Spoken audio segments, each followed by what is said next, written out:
haven't uploaded in a while. I have been so busy with new website and homeschool, but I am back.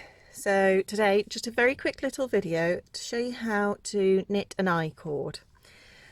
You can use I-cords for a number of different things. I've made some that are just really, really long and I've tied knots in them and made necklaces. I also make them on top of my slouchy loop hat to make a little loop at the top, and you can hang the hat on a peg with using that I-cord.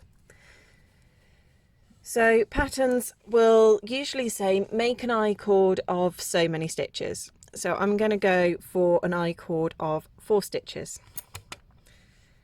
And I will cast on as normal.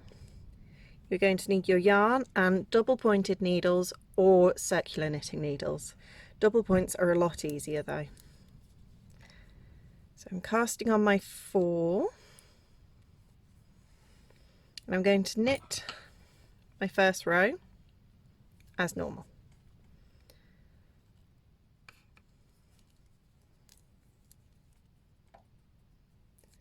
So knit these 4. And now comes the point where you need your double points as opposed to single pointed needles. Usually you turn your needle.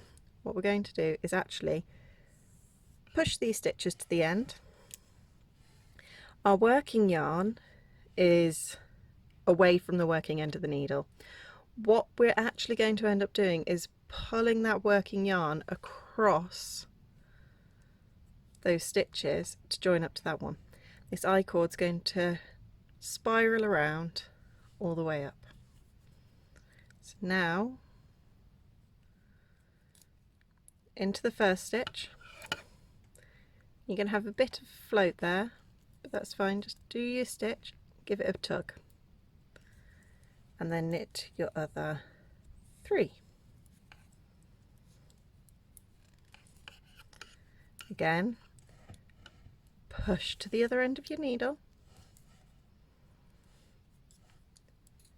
and knit.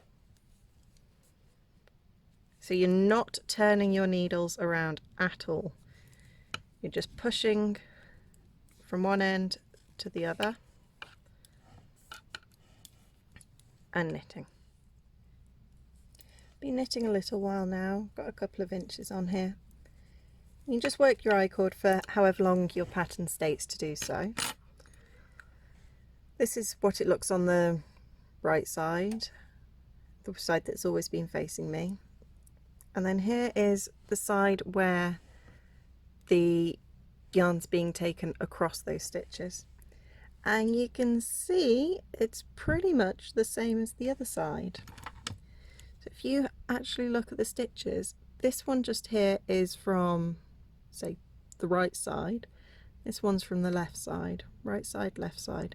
So your floats really close up in between your stitches and rows. So that is how to knit an I-cord. Thank you so much for watching. I hope you found this video helpful, and I will see you again very soon. Take care. Happy crafting. Bye.